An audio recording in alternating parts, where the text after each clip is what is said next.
Well, hi, everybody. Welcome back to My Favorite Mistake. I'm Mark Raven. Our guest today is Rich Sheridan. He is the co-founder, CEO, and as he describes, chief storyteller at Menlo Innovations. They're a software and IT consulting firm based in Ann Arbor, Michigan. They've earned numerous awards and press coverage for their innovative and positive workplace culture. So Rich, beyond that, is the author of two books. His first book was called Joy Inc., How We Built a Workplace People Love. And his latest book was published in 2019, Chief Joy Officer, How Great Leaders Elevate Human Energy and Eliminate Fear. So, Rich, welcome to the podcast. How are you today? Great, Mark. Wonderful to be with you. Good to see you again. Yeah, it's good to see you. For people who are watching on YouTube, we're getting a little glimpse behind you of a workplace people love. Menlo environment, yes. Okay, hi. Rotating the camera, hi, the back of your colleagues there. And when Rich says good to see me again, it's good to see him again. Compared to some guests who are sort of meeting for the first time during a pre-call, I've interviewed Rich twice in my podcast series called Lean Blog Interviews. We've crossed paths at conferences, including the Michigan Lean Consortium. That's the polo shirt Rich is wearing there today. Are you going to be at the conference again this year in August? I don't know. I may well be. It is hard to turn down an opportunity to go to Traverse City, Michigan in August.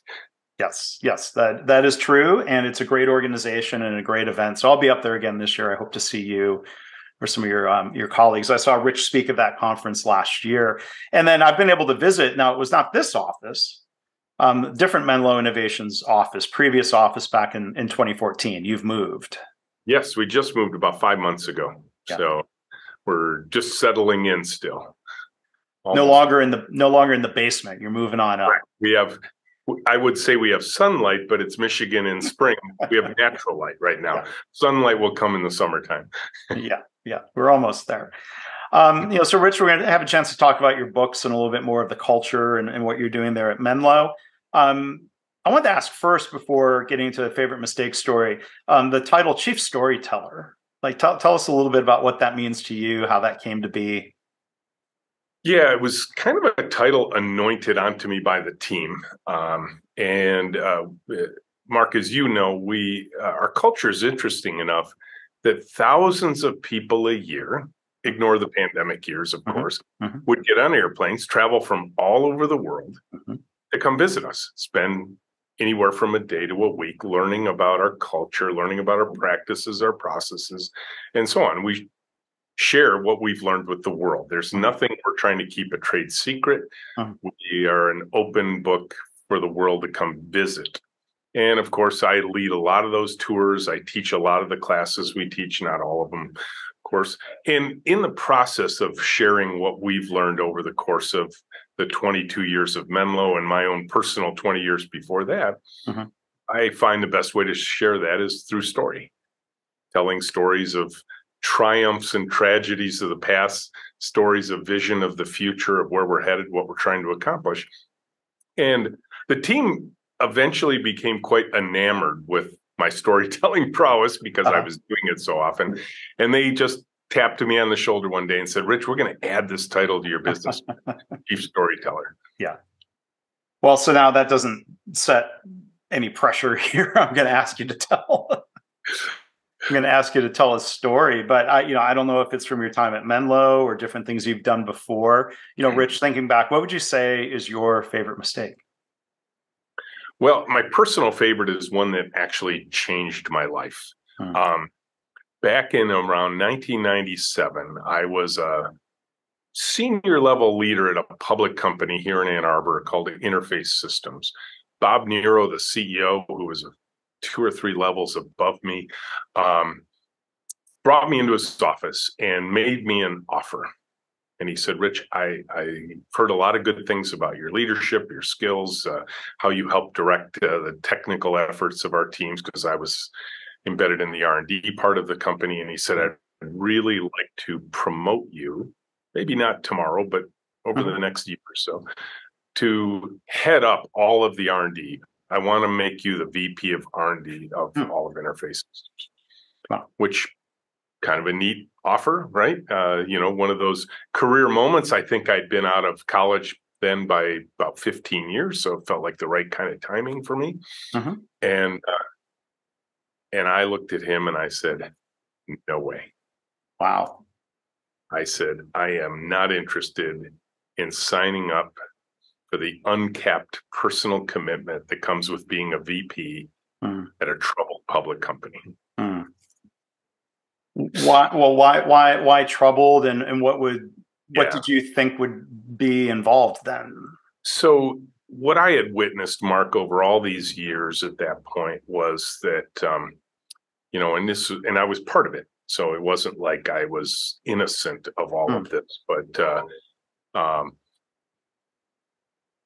I was seeing projects that were failing on a regular basis, phones ringing off the hook with quality problems of software we'd already put out in the world, missing deadlines, blowing budgets, having unhappy users, unhappy customers, unhappy project sponsors within the company. It was, I was literally coming out of a trough of disillusionment at this point in my career. And here's Bob saying, and now I want you to take over all the R&D efforts for the company. And I was part of a unit that was having this trouble, but I knew all the other units were too. And so why would I sign up for all that trouble? And Bob, who is a very gentle guy, I will tell you, he's one of the most wonderful human beings you meet, threw me out of his office yelling at me. This isn't the way he remembers it. Yeah. Certainly the way it felt for me, that he was upset with me that I didn't grab this position. And, but I thought, I can't do it. Now, interestingly enough, and you and I have probably read many of the same books over the years, Tom Peters' In Search of Excellence, Peter Drucker's books on management, Peter Senge's book, The Fifth Discipline, on the art and practice of building a learning organization. I had been studying organizational design principles for much of the last 15 years because I knew there had to be a better way. So I went home that night after having told my boss no, and he was relatively new to the company. He'd only been there a year or so. Yeah. So here I am, almost abrogating a relationship with a guy who's going to be my big boss, right? Yeah.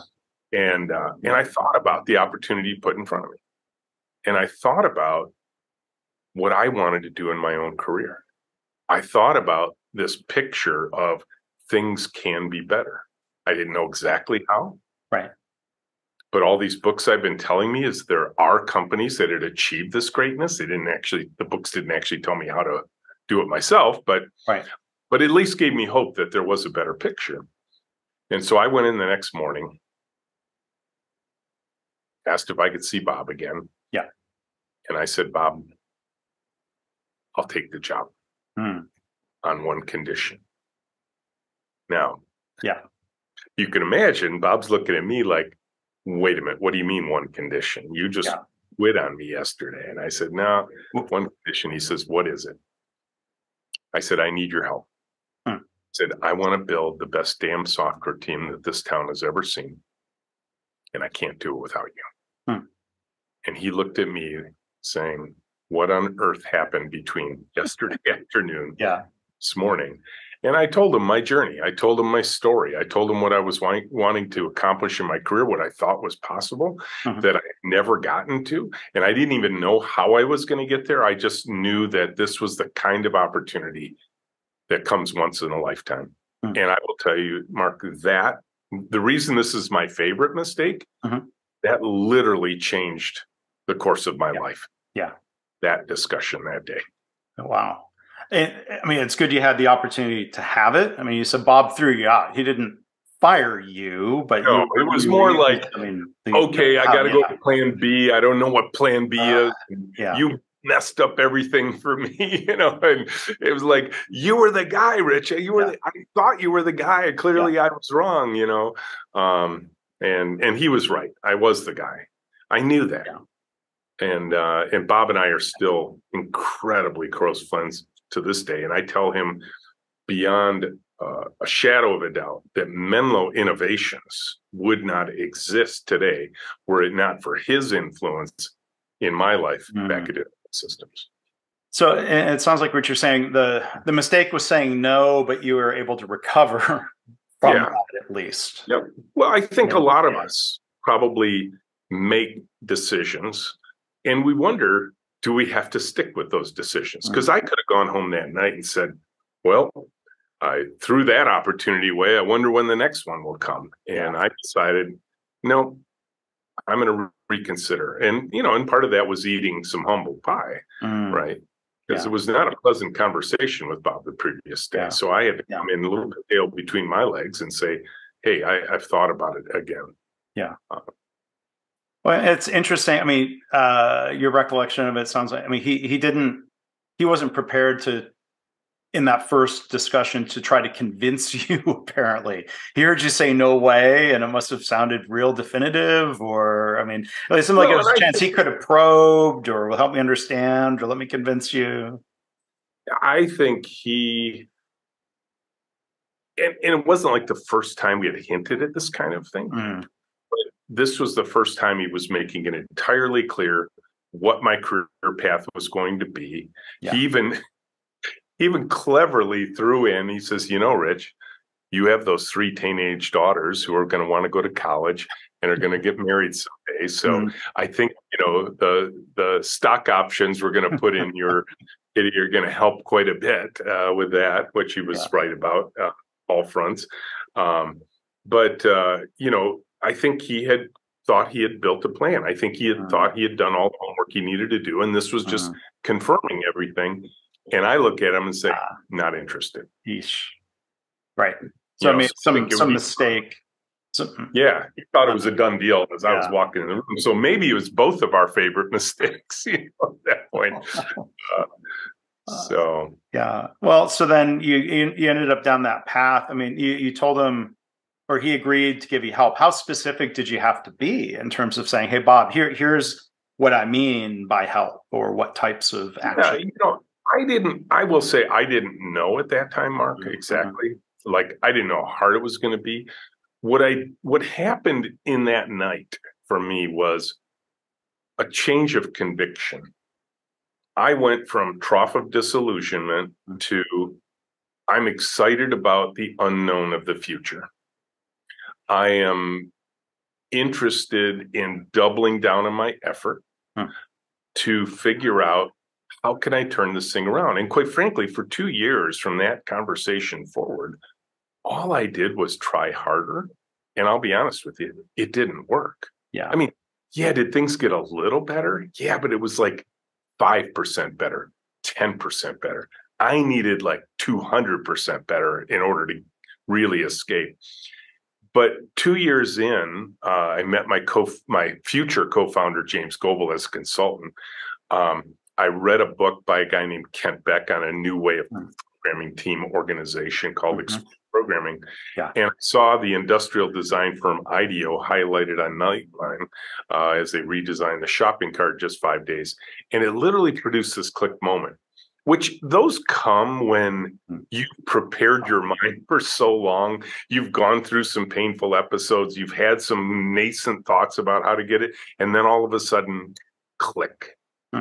Everything became clear. And that's when I really needed Bob, because the kind of change I was about to make was actually going to be expensive. And so I put together a plan. This is maybe my second favorite mistake. Okay. Bonus story. I don't know if you ever get 2, but we can sometimes. Go ahead. But I went to Bob telling him what I wanted to do with my technical team. And I told him I wanted to teach them object-oriented programming, and I wanted to reorganize how they worked and all that. And I wasn't connecting with Bob. You know, he could hear the words. He could tell I was excited, and he was encouraged by that, of course. And then he started asking me the key question that every CEO would ask somebody like me who's heading up the most expensive part of the company. He says, how much is it going to cost me? Right. And I said, Bob, the money doesn't matter. I said, this is so critical to where we're going as a company and so on. He's like, Rich, you're scaring me. How much is it? He didn't agree with the money doesn't matter. So I told him, I said, Bob, this will be at least $1 million to get this transformation going. And he threw me out of his office again. And again, I thought through, I tried a few more times. He wasn't biting.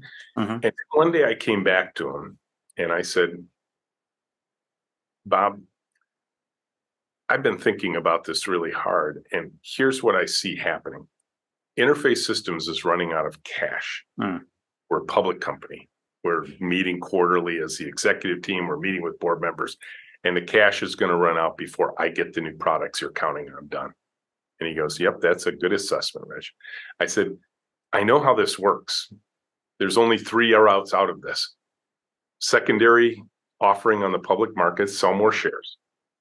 Private equity placement, we go private. Somebody acquires us. He goes, yep, those are the only 3 options available to us, Rich. I said, Bob, any one of those options, they're going to send a due diligence team, Interface Systems. They're going to look at our people, our process, and our products. They're going to come to my end of the building. And I said, we're not going to pass muster. That deal will fall through and we will go bankrupt. I said, that's why I need to do this deal. He signed off on it that afternoon. What was the difference? My mistake was I was talking to him in terms I understood. Yeah. My realization after the mistake was I had to put myself in Bob's shoes. Yeah. What were the challenges Bob was facing? I had to learn to speak Bob's language.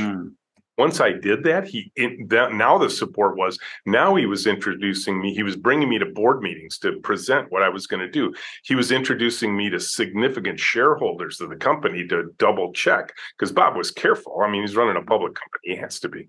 Yeah. But all of those people bought in. And so literally over the next 2 years, we worked together to transform Interface Systems into something that looks like Menlo does today. Yeah. Yeah. And every time I slowed down, Bob would put his gentle hand on my shoulder and say, Rich, I got you covered. You're doing the right thing. Yeah. Yeah. Wow. I mean, I think there's definitely some great generalized advice there about when communicating or pitching something, whether that's to your boss, to customer, to put yourself in their shoes and speak their language and talk about benefits as much as not just what we're going to do, but here's why it matters, why we should do this. Yeah. And my mistake in that conversation early on was I was spewing out all the technical jargon. Right? We're going to learn Java. We're going to learn object-oriented programming. We're going to learn how to do automated unit testing programs. Bob's like, okay, is that important? Like, you seem really excited about it, Rich. Yeah. So then I'm sorry. No, I was just going to say, and his question was, what will I get for all that investment? And just having smarter programmers wasn't particularly interesting. Yeah. So then how long did you continue down that pathway then before starting Menlo? So James and I brought James in as a consultant. We paired together and moved everything forward. And we rebuilt Interface Systems within about 6 months and ran it that way for 2 years. 2 years from 1999 was 2001. Yeah. The internet bubble had burst.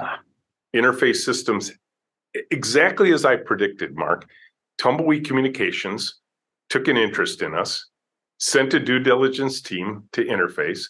Within 6 months of the conversation I had with Bob, they came to my end of the building. They looked at my newly retrofitted people, my newly retrofitted process, and the newly building products, and they bought us like that for 10 times the share price of the day that I talked to Bob. So that happened within 6 months. Wow. And Bob to this day credits that sale to what I had done with my team. So the prediction came exactly true. They bought us in September of 2000. And by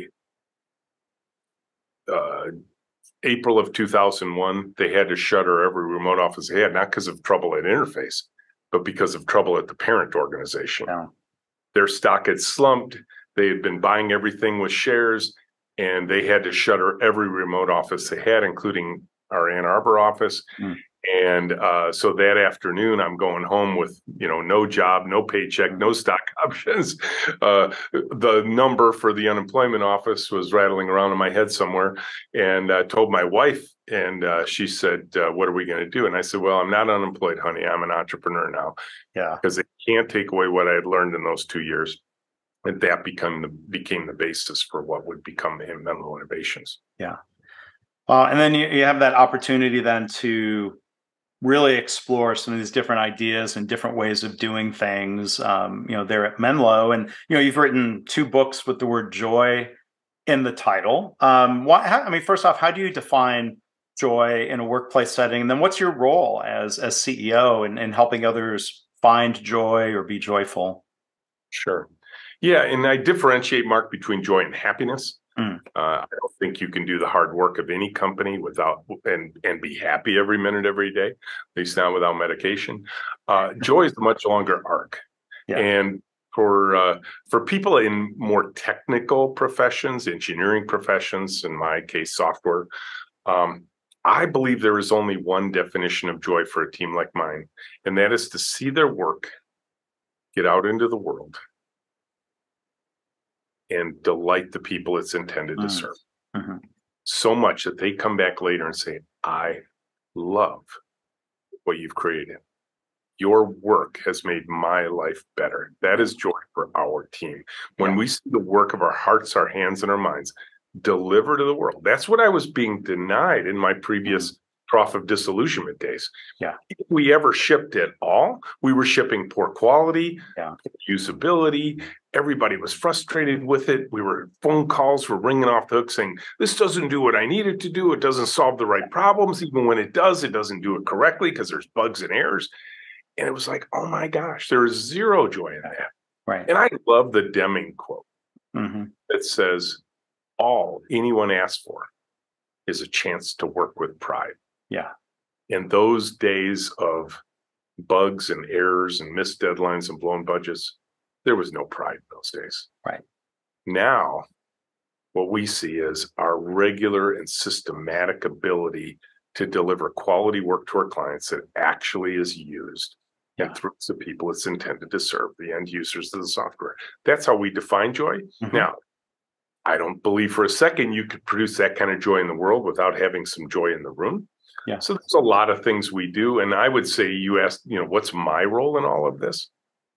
I think number one, my role is to inspire. And the way I do that is through storytelling. I think the chief storyteller title is actually probably my most important. Yeah. Yeah. The Deming connection that you make there, that we're talking about books that we've read, similar influences there. Deming would talk about, he would use words like pride and joy, and kind of going in a different branch of the literature there. It sounds like you're helping get people further up toward, I think, what Maslow called self-actualization, right? Not just providing a paycheck and a steady job, but just that sense of accomplishment that they can feel good about. They're delighting, bringing joy to customers. Then, feeling good about your work. That's real important. Yeah. And Mark, I will say we pay our people well here, but we're not at the top of the scale. Anybody here who works here for any amount of time can leave Menlo tomorrow and find a higher paying job somewhere else. My view of the word compensation, if we look at the dictionary definition of compensation, to me, it's if you have a table that's out of kilter, the 4 legs aren't even and the table's wobbling, like the restaurant table sometimes you get at where your beer's going to tip off because the table's wobbling. What do? We stick some coasters under the leg that's short. We compensate. I think the word compensation in our professional work environments is one where, of course, we have to pay you a lot of money. It sucks to work here. Your life's out of kilter. We have to compensate. Right. On that. And I'm not saying we get away with paying our people low wages. Right. But they're not walking out the door saying, why am I working here? If I got to work in a sucky environment, I'll at least go work somewhere I can make more money. Yeah. Right. Yeah. That's all really important, and having that pride and joy and that connection, to what they do really matters. There's another Deming word that you talk about a lot. Deming would say, eliminate fear. That's something you've talked about and written about. Why? Tell us what that means to you. Because I think sometimes, people might hear that phrase and they might have different interpretations. And they might say, well, isn't a little bit of fear good? If we fear our competition or what, but how do you explain this? Absolutely. There is no question that a certain amount of fear keeps us all on our toes. We should fear not being able to make payroll. We should fear going out of business. We should fear our tribal competitors. Absolutely. Why wouldn't we do that? It's why we look both ways when we cross the street. Right. Right. Fear getting hit by a car. There are healthy fears, fears that actually keep us alive every day. Right. The fear I talk about is the one that I think there must be some special class at every business school in the world that teaches you how to try and motivate people by artificially manufacturing fear. Right. Mm-hmm. Yeah. And, and sometimes, Mark, it can be as simple as a raised eyebrow in a meeting. Or here we go again. Right. Right. I mean, you think about those feelings in a business meeting where the top guy is like, great, wonderful. Here we go again. Yeah. All of a sudden, what happens? Everybody's blood pressure rises, their adrenaline starts pumping, and the most interesting part of our brain shuts down because we are afraid. The part of our brain that's going to produce creativity, imagination, invention, and innovation, gone. Yeah. We're now in full reptile brain. And I will tell you, there is no benefit to any business on planet Earth these days where you're not going to move faster and further ahead if you don't have creativity, imagination, invention, and innovation. Right. And it's more critical now than ever. And so we have very explicit,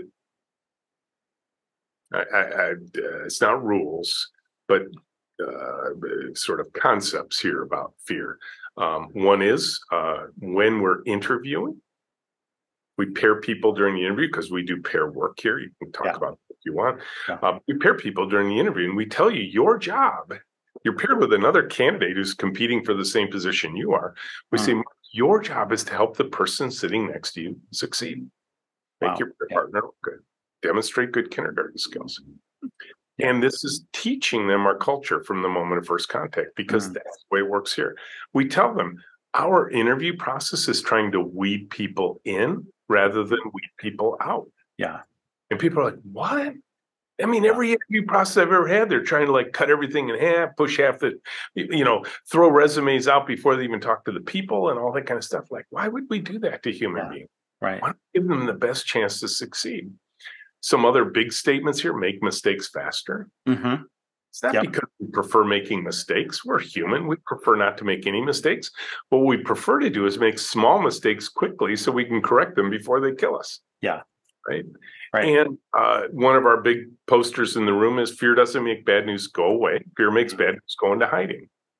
My favorite statement about the Toyota culture is no problems is a problem. Right. And their charts will have red dots on them. There's other large automotive organizations where their charts are always all green. Yeah.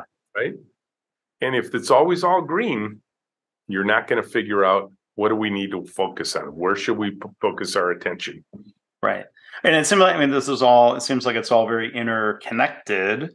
Reducing fear of admitting these small mistakes means that you know about them. And it's not like the focus then is on learning and iteration and progress. So if there's this fear of, you can never be wrong, you can never fail, even on a small scale, that gets really harmful, dysfunctional, right? Yep.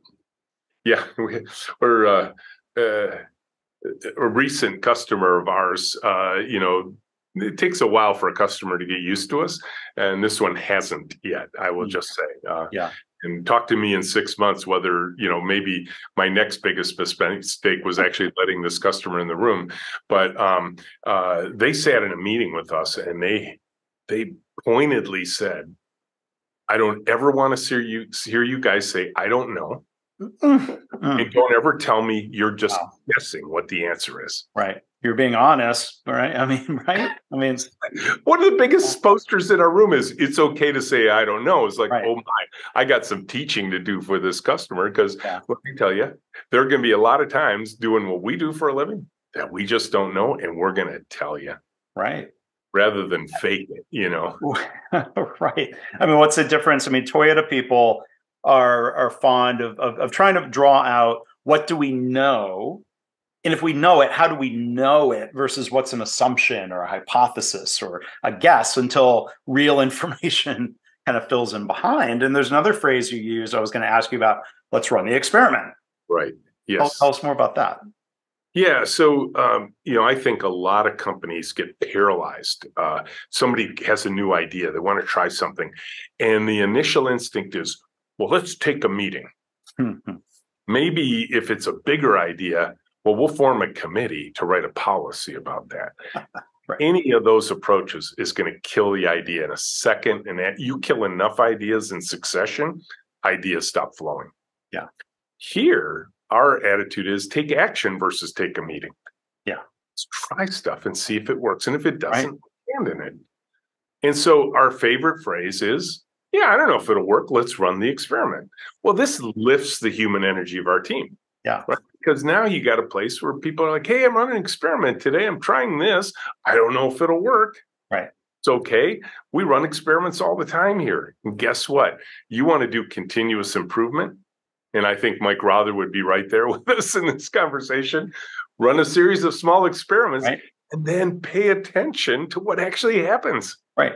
Right. Because the biggest disconnect in experimentation is you only run experiments where there's a known result. That's not an experiment. Exactly. There is no learning going on there. That's experiment theater, perhaps. Yes, that's right. Call it that. But yeah, I mean, it's just that ability to go and test an idea. And you talked earlier about small mistakes versus big mistakes and these different situations. And there's a difference between wanting to run an experiment. I'll think of an example from KaiNexus of like the way we run a webinar, the way we facilitate a webinar. I might have an idea. Someone else has an idea. We talk it through. We think about here's how we think it's going to work. Maybe we'll do a little testing. We'll learn something. And then we'll do something differently in a public way. And we might say, well, what's the worst that can happen? Like, really? Okay, if there's something that goes wrong, no, I mean, fine, let's run the experiment. It's pretty risk-free, as opposed to back to your example of, thinking of the busy street behind you. I want to run an experiment of blindfolding myself and just trying to cross the street. My hypothesis is cars will stop.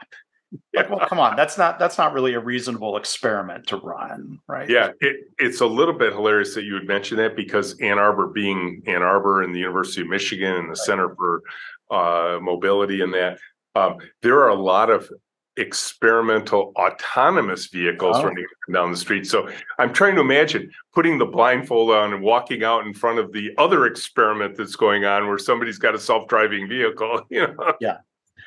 Yeah, but I mean, there's a progression of experiments, I bet, when you're developing something new, right? What small scale or what private, I'm sure the people doing the autonomous vehicles do a lot of testing in ways that eliminate the risk, like testing in a big open, empty parking lot or something before moving it out into slightly less controlled environments. It might be a reasonable progression that is focused on learning and iteration instead of this bureaucracy of, like, we got to have it all figured out before we try. Yeah. And what I love about the way we work and the way the agile software development community has evolved over the last 20 years is this idea of iterative and incremental approach to software, where you do small cycles. That plan, do, check, act cycle. In our case, we do it once a week. And, I remember one time early on when we were doing this in interface systems, long before the word agile was coming into the forefront, we were just doing iterative and incremental. And one of my old time engineers, Kajiti engineer, looked at me and goes, if this was such a good idea, why didn't NASA do this when they went to the moon? And I looked at him and I said, that's a great example. They did. He says, what do you mean? I said, well, do you remember Mercury that went like suborbital and then they put a dog in and they put a monk in and then they put John Glenn in and he went around the earth and Alan Shepard and then they tried to walk out and then there was Gemini and then there was, and we just did it recently, right? We just sent the Artemis 1 capsule unmanned around the moon and come back again. Yeah. A lot of people would look at that and say, well, what a waste of money. They should have put the people in. No, given what SpaceX did yesterday, we know why we don't put the people in right away, right? Because we're pushing the envelopes of things everywhere we can. Yeah. So we're going to take those measured approaches, those small experiments, try it out, see what happens, learn from it, and then try the next one or abandon. That's okay too. And what I love about the word experiment, because when you say the word experiment, people are like, oh, well, yeah, I mean, it might not work, but let's try it. Right. So it's fun. I wanted to probe a little bit more. I think it's fascinating. You brought up the idea, without naming names, of course, here of like, if a customer is getting used to working with you, and trying to find fit, or they're doing an experiment, whether they're framing it this way, they may view it as, we've made a decision to work with Menlo Innovations. How do you go through? Maybe ask a broader question, because maybe there's parallels. You talk about interviewing, you talk about selling, and maybe choosing which customers are the best fit for you. What have you learned about trying to maybe minimize the time where the customer or you or the candidate or you end up thinking, oh, this was a mistake? Yeah. So one of the things we look at, Mark, is that the human relationship between our teams is more important than the technology that we're building.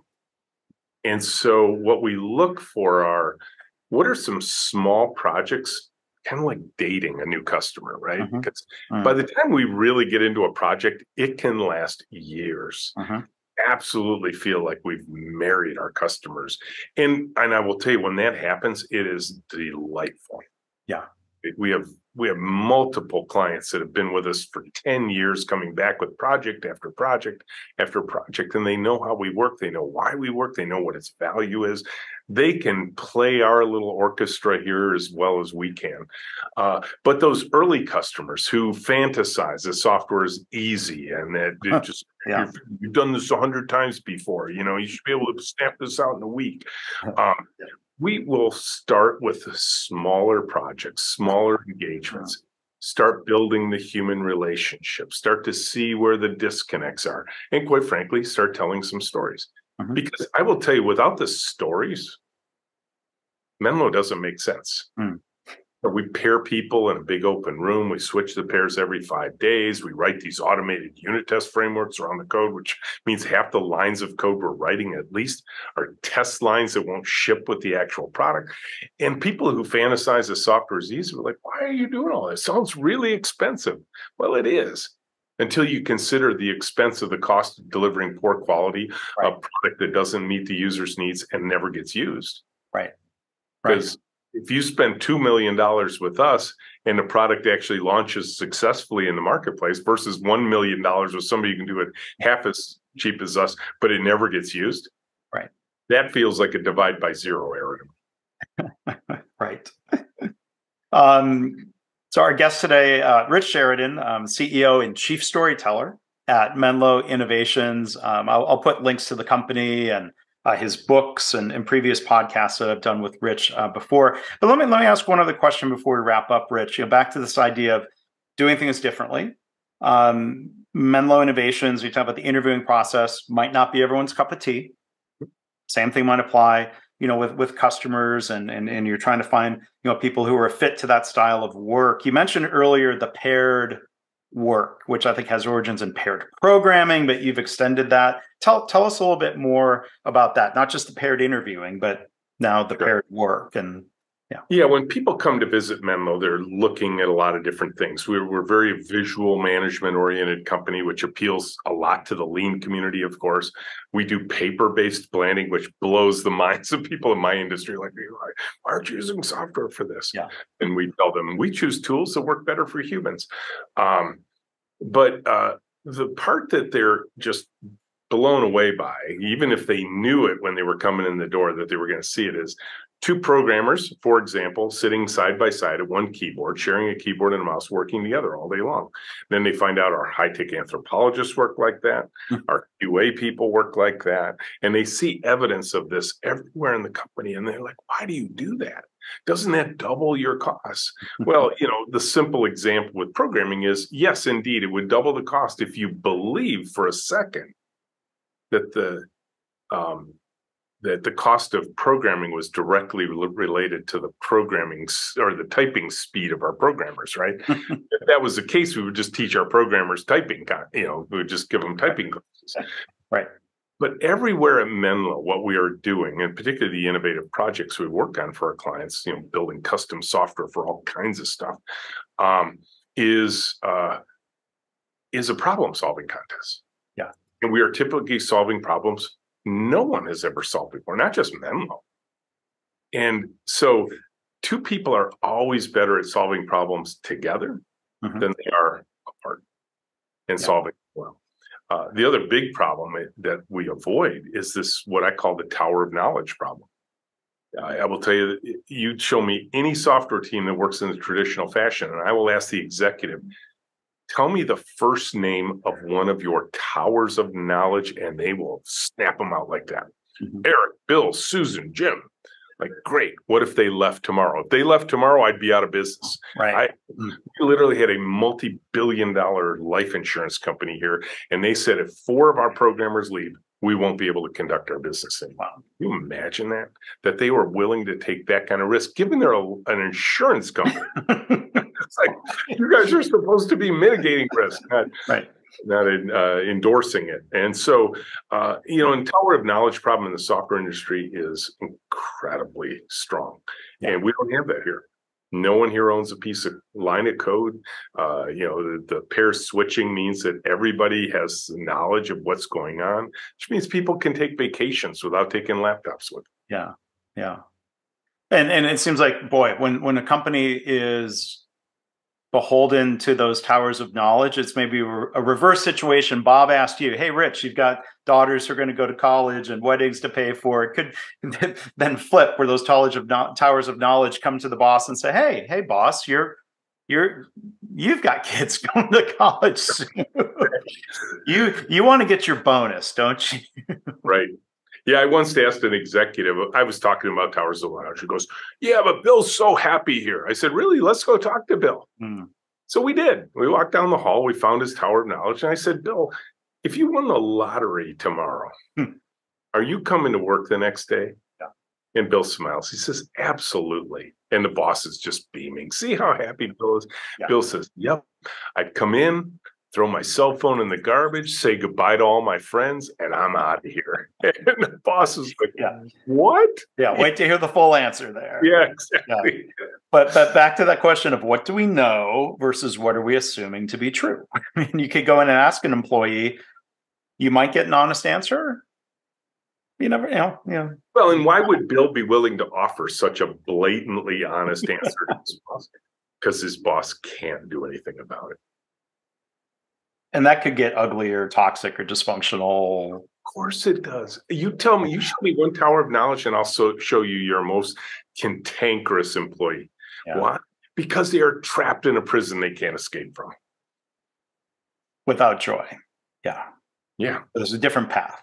Go from jail to joy. Because, a lot of people, well, they'll just quit. Yeah, but you know what? If you go into the boss as a tower of knowledge and Bill goes in and says, hey, boss, I'm quitting. I found a job down the street. You know what the boss is going to do? He's going to throw $50,000 more Bill. And then Bill's going to stay. But Bill's still miserable. Yeah. And eventually, due to that 2 or 3 times, Bill has priced himself out of the market. And now he is trapped in a prison he can't escape from. And I will tell you, my view is humans do not trap well, ever. Mm-hmm. Wow. It's well said. Powerful thoughts there, Rich. So thank you. And I do want to thank, speaking of pairs, when there were some emails going back and forth about getting this scheduled, I've gotten used to this, interacting with you and Menlo. I get an email that's signed, like in this case, Lisa and Victoria. Thanks to them both. It's only one email address, but there was a pair. The neat thing about that is Victoria just went to Iceland a few weeks ago, and Lisa's got a big vacation coming up. Mm-hmm. Guess what? Your level of service wouldn't change at all because they're not both gone at the same time. It's very cool. Very cool. So, Rich, thank you for being here. It's great talking to you again, as always. Rich Sheridan, co-founder, CEO, and chief storyteller of Menlo Innovations. His 2 books, again, are Joy Inc. and Chief Joy Officer. Is there a 3rd book in you at some point? percolating around up here, but no contract signed for such. Okay, but we'll look forward to that and encourage people to go check out those previous books. So, Rich, thanks for what you do. Thanks for what you shared. Not just here today, but in general. Really appreciate it. You bet, Mark. Thanks for having me on, and congratulations on your new book. Well, thank you. Appreciate that.